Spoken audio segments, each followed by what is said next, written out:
The origin of the COVID-19 virus that has killed nearly 3.5 million people worldwide is still a mystery. We do know it started in Wuhan, China, but the Chinese government refused outside help in containing the virus, and it quickly spread around the world. And we do know that the Wuhan Institute of Virology has been the target of suspicion because they do work with the SARS virus and other mutations of the coronavirus, so it would make sense that COVID-19 escaped from their lab. Something former President Donald Trump believed was true. Have you seen anything at this point that gives you a high degree of confidence that the Wuhan Institute of Virology was the origin of this virus? Yes, I have.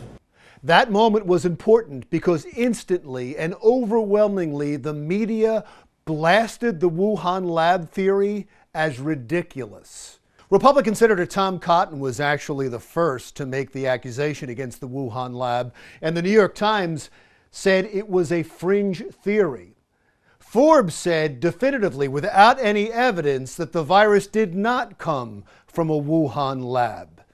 These are just four of a long list of media reports that claimed the theory was rubbish.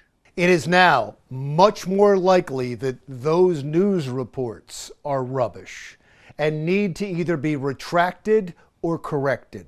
Because the Wall Street Journal just broke the story that 3 researchers at the Wuhan lab came down with COVID-19 symptoms all the way back in November of 2019 and had to be treated at the hospital. The new information, which was discovered by U.S. intelligence, even has Dr. Anthony Fauci, who has been saying all along that the virus most likely started naturally, to change his mind. No, I'm not convinced about that. I think that we should continue to investigate what went on in China until we find out, to the best of our ability, exactly what happened. I'll tell you what, Dr. Fauci flips more than a fish in a dock. Fauci had his change of heart during an interview with Politifact's managing editor, Katie Sanders, during an online event titled Politifact's Festival of Fact-Checking. The think tank, the Poynter Institute, is the one that runs Politifact. And this latest interview was kind of an embarrassment to both Poynter and Politifact because it had investigated the claim about the Wuhan lab back in September of 2020. And they gave it a rating of pants on fire, which is their way of saying the claim is a lie. Now, to Politifact's credit, based on the Fauci interview, they have removed the fact check from their database, and they say they're going to review it. But how did they get it so wrong? Yes, there was a World Health Organization investigation of the Wuhan labs that cleared the labs, but the investigation was widely criticized as being flawed and biased, even by the scientists who conducted the investigation, because they were spoon-fed information by the Chinese government and they were never allowed full access. The truth is, we still don't know if it really started in the lab, but it certainly is feasible, even likely. And there certainly aren't enough facts for the fact checkers to call it a pants-on-fire lie. So why were so many in the media, not just Politifact, so quick to claim it was a lie? Well, the Washington Post, that also does a fact check, blamed it on Donald Trump.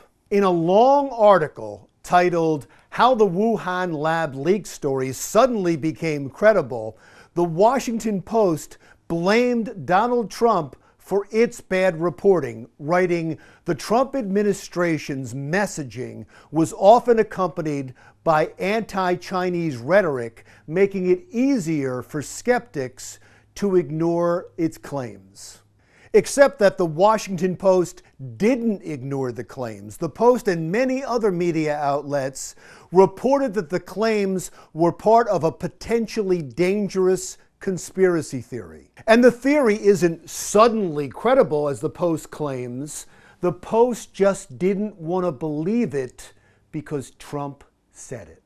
This is what happens when you allow politics and not facts be your guide in reporting, especially in an exercise called fact-checking. I know this is really embarrassing for the media, but you can't ignore the smoke. Those pants on fire are your own. I'm Larry Menti. We'll talk again soon.